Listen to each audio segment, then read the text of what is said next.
Breaking news చూస్తున్నారు. బంగాళాఖాతంలో అల్పపీడనం కొనసాగుతోంది. ఈ అల్పపీడనం వాయుగుండంగా మారే అవకాశం ఉంది. మరి వాయుగుండంగా మారితే ఏ ప్రాంతాలకు గండం, ఇటు ఆంధ్రప్రదేశ్కి సంబంధించి ఏ ప్రాంతాల మీద ప్రభావం చూపబోతోంది, మరి ముఖ్యంగా ఏ ప్రాంతాలు ఏ స్థాయిలో ప్రభావం పడే అవకాశం ఉంది. ఇప్పటికే భారీ వర్ష సూచన జారీ చేసింది వాతావరణ శాఖ. దానికి సంబంధించిన బ్రేకింగ్ న్యూస్ చూస్తున్నారు. ఈ నేపథ్యంలో ఎక్కడెక్కడ ఏ సిచ్యువేషన్స్ ఉన్నాయి, ప్రస్తుతం ఎక్కడ ఉంది, ఎటువంటి సినారియో ఉందనేది నేను మీకు చూపించే ప్రయత్నం చేస్తున్నాను, ఎక్స్ప్లెయిన్ చేసే ప్రయత్నం చేస్తున్నాను. ఒకసారి మ్యాప్ని మీరు చూస్తున్నారు on the screens of RTV. ఇది మీరు చూస్తే కనుక ఇది మీరు గమనిస్తే ఇదే అల్పపీడనం. ఈ అల్పపీడనం కాస్త వాయుగుండంగా మారే అవకాశం ఉంది. ఈ వాయుగుండం మీరు గమనిస్తే అల్పపీడనం ఇటు పశ్చిమ వాయువ్య దిశగా అంటే టువర్డ్స్ ఇలా కదులుతోంది. ఈ కదులుతూ ఇటు రాయలసీమ చెన్నైతో పాటు అటు తమిళనాడుతో పాటు ఆంధ్రప్రదేశ్ని కూడా తాకే అవకాశం ఉంది. ఒకసారి మీరు చూడొచ్చు. నేను కాస్త జూమ్ చేసి చూపించే ప్రయత్నం చేస్తున్నాను. ఇక్కడ ఇదిగోండి, మీరు చూస్తే కనుక ఆ ప్రభావం ఇటు కోస్తాంధ్ర నుంచి రాయలసీమ వరకు కూడా ఆంధ్రప్రదేశ్ వ్యాప్తంగా కనిపిస్తోంది. కానీ ఎక్కువగా చెన్నై శ్రీలంకను ముందుగా తాకే అవకాశం కనిపిస్తోంది. ఆ ప్రభావం ఇటు ఆంధ్రప్రదేశ్ మీద కూడా ఉంది. మీరు చూడొచ్చు ఆ ఇంపాక్ట్ మనకి దాదాపుగా ఇటు కాల్కటా వరకు అంటే పశ్చిమ బెంగాల్ వరకు ఉంది. కానీ ఒడిస్సా చాలా తక్కువ. కానీ ఆంధ్రప్రదేశ్తో పాటు తమిళనాడుతో పాటు ఇటు కేరళకు చాలా తక్కువనే చెప్పుకోవాలి. తమిళనాడు ఆంధ్రప్రదేశ్ మీద ఇంపాక్ట్ ఉంది. శ్రీలంక మీద కూడా దీని ప్రభావం ఎక్కువగా కనిపిస్తోంది. తమిళనాడు శ్రీలంక మధ్య తీరాన్ని తాకబోతోంది. ఆ తర్వాత తీరాన్ని దాటే అవకాశం ఉంది. ఈ తీరాన్ని తాకే సందర్భంలో అంటే వాయుగుండంగా మారే అవకాశం కనిపిస్తుంది. వాయుగుండం కూడా రేపు వాయుగుండంగా మారే అవకాశం ఉంది. వాయుగుండంగా మారిన తర్వాత ఈ ప్రభావం మరింత ఎక్కువగా ఉంటుంది. సో ఇటువంటి నేపథ్యంలో భారత వాతావరణ శాఖ ఏ ప్రాంతాలకు ఎటువంటి వర్ష సూచన జారీ చేస్తుంది, ఎటువంటి హెచ్చరికలు ఇచ్చింది ఒకసారి చూసే ప్రయత్నం చేద్దాం. హీరోటివ్స్ ఇదిగోండి, నేను మీకు ఇక్కడ చూపించే ప్రయత్నం చేస్తున్నాను. విజువల్స్ మీరు చూడొచ్చు. ఏ వెల్ మార్క్డ్ లో pressure area over southeast Bay of Bengal and joining east equatorial Indian Ocean. It is very likely to cause heavy to very heavy rainfall over coastal Tamil Nadu and Puducherry during 25th and 27th, and isolated heavy rainfall on 28th and 29th November. It is also likely to cause isolated heavy rainfall over south coastal Andhra Pradesh. ఇదిగోండి, south coastal Andhra Pradesh మీద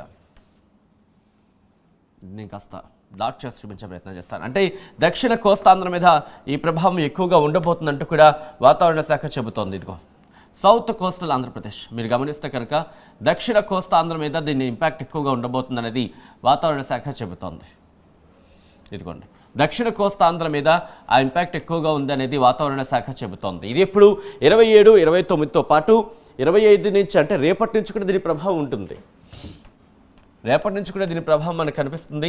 ఆ తర్వాత heavy rainfall 28, 29 తారీఖుల్లో heavy rainfall ఉంటుంది. ఇటు coastal Andhra Pradesh, south coastal Andhra అంటే దక్షిణ కోస్తాంధ్ర మీద 27 నుంచి 29కి భారీ వర్ష సూచన జారీ చేస్తుంది వాతావరణ శాఖ. దాంతోపాటు ఇక్కడి నుంచి నేను కాస్త ఇన్ డీటెయిల్గా చూపించే ప్రయత్నం చేస్తున్నాను. ఇదిగో heavy rainfall forecast and warning over అంటూ ఆ డీటెయిల్గా మీరు చూడొచ్చు. సో ఇక్కడ నేను మ్యాప్లో చూపించే ప్రయత్నం చేస్తాను. నేను ఇంకా ఇదిగో ఈరోజు నార్మల్గానే ఉంది. 24 తారీఖున మీరు చూస్తున్నారు ఆంధ్రప్రదేశ్కి సంబంధించి గ్రీన్ కలర్లో బాగానే కనిపిస్తోంది. కానీ రేపటికి పరిస్థితి చూస్తే కనుక ఇటు తమిళనాడు మీద ఇంపాక్ట్ మనకి స్టార్ట్ అవుతుంది. ఆంధ్రప్రదేశ్ మీద కూడా కాస్త ఇంపాక్ట్ రేపు స్టార్ట్ అవుతుంది. ఎందుకంటే రేపు వాయుగుండంగా మారే అవకాశం ఉందని వాతావరణ శాఖ అంచనా వేయడం జరుగుతోంది. ఆ తర్వాత మీరు చూస్తే 26 తారీఖున రేపటికి పూర్తిగా ఎల్లో అలర్ట్ జారీ చేస్తుంది వాతావరణ శాఖ ఎల్లో అలర్ట్ జారీ చేస్తుంది. ఆ తర్వాత మీరు చూస్తే తమిళనాడుకి ఆరెంజ్ అలర్ట్ని జారీ చేస్తుంది. ఒకవేళ వాయుగుండం మరింత బలపడితే తుఫాన్గా మారే అవకాశం ఉంటుంది. గతంలో చాలా సందర్భాల్లో చూసాం. కానీ ప్రస్తుతానికి అయితే మాత్రం అల్పపీడనం వాయుగుండంగా మాత్రమే మారే అవకాశం ఉందని వాతావరణ శాఖ అంచనా వేయడం జరుగుతోంది. ఆ తర్వాత మీరు గమనిస్తే అంటే 26 తర్వాత ఇదిగోండి 27వ తారీఖు అలాగే 28కి సంబంధించి మీకు లాంగ్ షాట్లను చూపించే ప్రయత్నం చేస్తున్నాను దాదాపు, ఎందుకంటే క్లియర్గా మీకు ఉంటుంది. 27వ తారీఖును కూడా ఆంధ్రప్రదేశ్కి ఎల్లో అలర్ట్ జారీ చేస్తుంది, 28ని కూడా ఎల్లో అలర్ట్ అనేది కంటిన్యూ అవుతుంది. కానీ ఇక్కడ ఇంట్రెస్టింగ్గా తెలంగాణ మీద అంతగా ఇంపాక్ట్ లేదు. అటు ఒడిశా మీద కావచ్చు, పశ్చిమ బెంగాల్ మీద కాస్త కనిపిస్తుంది, కానీ ఇటు తెలంగాణ మీద కూడా కొంచెం కూడా లేదనే చెప్పుకోవచ్చు. ఆ తర్వాత 29వ తారీఖును కూడా ఇటు కోస్టల్ ఆంధ్రాకి సంబంధించి ఉత్తర కోస్తా ఆంధ్ర, దక్షిణ కోస్తా ఆంధ్ర మీద ఇంపాక్ట్ ఎక్కువ ఉంది. రాయలసీమ మీద చాలా తక్కువగా ఉండే అవకాశం ఉందని వాతావరణ శాఖ అంచనా వేయడం జరుగుతుంది. 30వ తారీఖున కూడా అటువంటి పరిస్థితి కొనసాగే అవకాశం ఉంది. అంటే దాదాపుగా వారం రోజుల పాటు భారీ వర్ష సూచన ఆంధ్రప్రదేశ్కనే చెప్పుకోవచ్చు. ఇది నేను చెప్తున్న మాట కాదు, భారత వాతావరణ శాఖ ఇచ్చిన రిపోర్ట్ని బేస్ చేసుకుని చెప్తున్న మాట. అంటే వారం రోజుల పాటు జనాలు అప్రమత్తంగా ఉండాల్సిన అవసరం కనిపిస్తోంది. ఇక దాంతోపాటు ఓకే, అలర్ట్స్కి సంబంధించిన ఇన్ఫర్మేషన్ ఇది. ఇక్కడ నుంచి జిల్లాల వారీగా ఏ జిల్లాల మీద ఇంపాక్ట్ ఉందనేది నేను చూపించే ప్రయత్నం చేస్తాను. కాస్త అటు ఇటు మూవ్ ఆన్ అవుతూ ఉంటాను, ఎందుకంటే డిస్ట్రిక్ట్కి సంబంధించి ఇక్కడ మెన్షన్ చేస్తారు కాబట్టి నేను చూపించే ప్రయత్నం చేస్తున్నాను. శ్రీకాకుళం నుంచి మొదలు పెడితే ఇది 27వ తారీఖు, అంటే ఈరోజు, రేపు, ఎల్లుండి, అవతల తర్వాత అంటే 3 రోజుల తర్వాత ఇటు ఉత్తర కోస్తా ఆంధ్ర మీద ఇంపాక్ట్ కనిపిస్తోంది. శ్రీకాకుళం, పార్వతీపురమణ్యం, విజయనగరం, విశాఖపట్నం, అల్లూరి సీతారామరాజు డిస్ట్రిక్ట్, అనకాపల్లి, ఉత్తర కోస్తా ఆంధ్రాకు సంబంధించి ఇంపాక్ట్ మనకి చాలా ఎక్కువగా కనిపిస్తోంది. ఆ తర్వాత నుంచి అంటే దాదాపుగా 27 నుంచి మనం మాట్లాడుకున్నట్టుగా 27 నుంచి ఆ ఇంపాక్ట్ 27వ తారీఖు నుంచి ఉత్తర కోస్తా ఆంధ్ర, దక్షిణ కోస్తా ఆంధ్రాల మీద తీవ్రమైన ప్రభావం కనబడబోతోంది. శ్రీకాకుళం, పార్వతీపురమణం, విజయనగరం, విశాఖపట్నం, అల్లూరి సీతారామరాజు డిస్ట్రిక్ట్, అనకాపల్లి, ఇలా కాకినాడతో పాటు యానాం, అలాగే కృష్ణా జిల్లాకు సంబంధించి కాస్త ఇంపాక్ట్ ఉంది. దాంతోపాటు గుంటూరు, బాపట్ల, ప్రకాశం, నెల్లూరు, వీటికి సంబంధించి 26వ తారీఖు నుంచి 26వ తారీఖు నుంచి ఇటు బాపట్ల, ప్రకాశం, నెల్లూరు మీద ఇంపాక్ట్ కనిపిస్తోంది. అది కంటిన్యూ అవకాశం ఉన్నాయి. భారీ వర్ష సూచన జారీ చేసిన వాతావరణ శాఖ ఇటు వైఎస్ఆర్ కడప డిస్ట్రిక్ట్, దాంతోపాటు అన్నమయ్య డిస్ట్రిక్ట్, తిరుపతి, చిత్తూరు మీద కూడా ఇంపాక్ట్ ఉంది.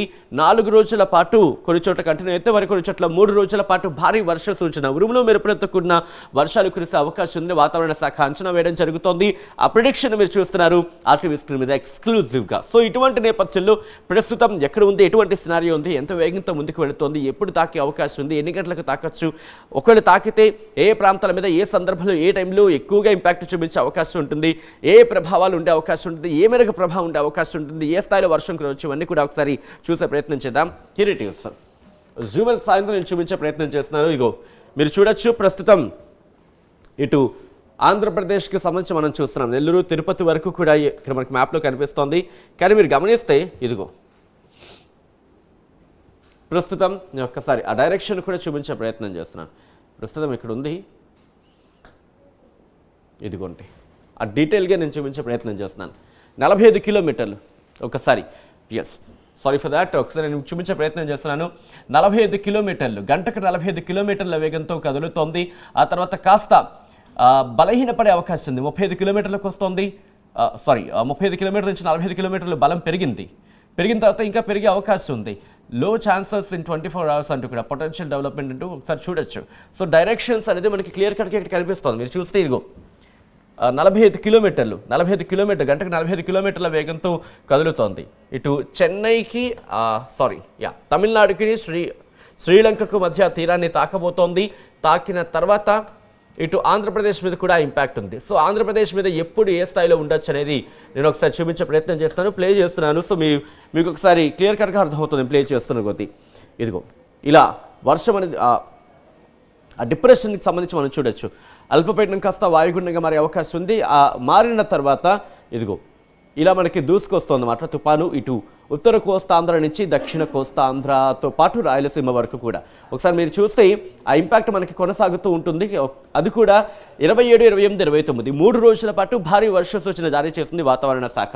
ఇదిగో మీరు చూస్తే కనుక 25 తారీఖు లేకపోతే 26న, దాదాపుగా 26న మధ్యాహ్నం 3, 4 ఆ ప్రాంతంలో, అంటే ఈరోజు కాదు రేపు, ఎల్లుండి ఆ ఇంపాక్ట్ ఉంటుంది. ఆ ఇంపాక్ట్ అయితే మాత్రం మీరు చూడొచ్చు. ఇదిగో తిరుపతి, నెల్లూరు మీద ఆ ఇంపాక్ట్ స్టార్ట్ అవుతుంటుంది. వర్షాలు పడుతూ ఉంటాయి 26 తారీఖున.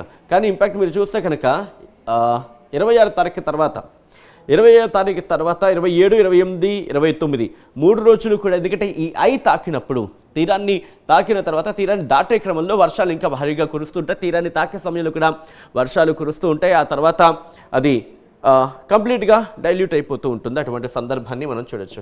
సో ప్రస్తుతానికైతే మాత్రం ఇది సిచ్యువేషన్. ఈ నేపథ్యంలో ఒకసారి నేను స్కైమెట్ చాలా అథెంటిక్గా మనం భావిస్తూ ఉంటాం, కొన్ని సందర్భాలు అథెంటిక్గా భావించడం జరుగుతూ ఉంటుంది. అలాంటి స్కైమెట్ ఏం చెబుతోంది అనేది ఒకసారి నేను మీకు చూపించే ప్రయత్నం చేస్తున్నాను. 24వ తారీఖు ఇదిగో మీరు చూడొచ్చు. 24వ తారీఖున ప్రస్తుతం ఇక్కడ మీరు చూస్తే ఇదిగో ఈ డార్క్ ఐ అంటే 130 మిల్లీమీటర్ల వర్షపాతం నమోదే అవకాశం ఉంటుంది. శ్రీలంక మీద ఇంపాక్ట్ ఎక్కువ ఉంది, తమిళనాడు మీద కనిపిస్తోంది 24వ తారీఖున అంటే ఈ రోజు. మనకైతే ఎక్కడ ఏం కనిపించట్లేదు. సో అటు వెళ్తున్నాను, ఒకసారి నేను మీకు ఎక్స్ప్లెయిన్ చేసే ప్రయత్నం చేస్తాను.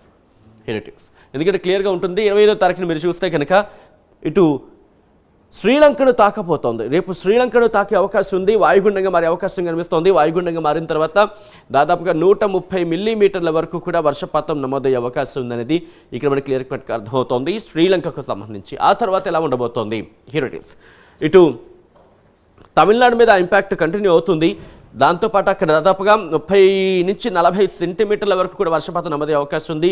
తెలుగు రాష్ట్రాల విషయానికి వస్తే 27 నుంచి మీరు ఇంపాక్ట్ చూడొచ్చు. రాయలసీమ మీద ఇంపాక్ట్ కనిపిస్తోంది. ఆ తర్వాత 27వ తారీఖున 28వ తారీఖున కూడా ఇంపాక్ట్ కొనసాగే అవకాశం ఉంది. 29వ తారీఖున మాత్రం భారీ వర్షాలు కురిసే అవకాశం మనకి దాదాపుగా కనిపిస్తుంది. కొన్ని చోట్ల 20 నుంచి 30 సెంటీమీటర్ల వరకు కూడా 30 నుంచి 40 సెంటీమీటర్ల వరకు కూడా వర్షపాతం నమోదే అవకాశం కనిపిస్తోంది. ఇక్కడ ఈ ప్రాంతాలకు సంబంధించి రాయలసీమలోని చిత్తూరు కావచ్చు, నెల్లూరు ఆ ప్రాంతాలకు సంబంధించి ఆ ఇంపాక్ట్ మనకి క్లియర్ కట్గా ఇక్కడ కనిపిస్తోంది. ఇక అక్కడి నుంచి 30వ తారీఖున చూస్తే కనుక ఆంధ్రప్రదేశ్ వ్యాప్తంగా ఇంపాక్ట్ ఉంది. కానీ కొన్ని ప్రాంతాలు మాత్రం ఇటు 20 సెంటీమీటర్ల నుంచి 20 మిల్లీమీటర్ల నుంచి 30 మిల్లీమీటర్ల వరకు కూడా వర్షపాతం నమోదే అవకాశం ఉందని భావించవచ్చు. సో అది డిసెంబర్ 1 కూడా కంటిన్యూ అవకాశం ఉంది. సో ఈ నేపథ్యంలో ఒకటే చెబుతుంది, వాతావరణ శాఖ కాస్త అప్రమత్తంగా ఉండాల్సిన అవసరం అయితే కనిపిస్తోంది. 27, 28, 29, 30వ తారీఖు వరకు అంటే దాదాపు ఒక వారం రోజుల పాటు మనకు ఆంధ్రప్రదేశ్లో భారీ వర్ష సూచన ఉంది. కొన్ని ప్రాంతాల్లో 3 రోజుల పాటు కంటిన్యూ అవకాశం ఉంది. ఇంకా కొన్ని సందర్భాల్లో భారీ వర్షాలు కురిసే అవకాశం ఉంది.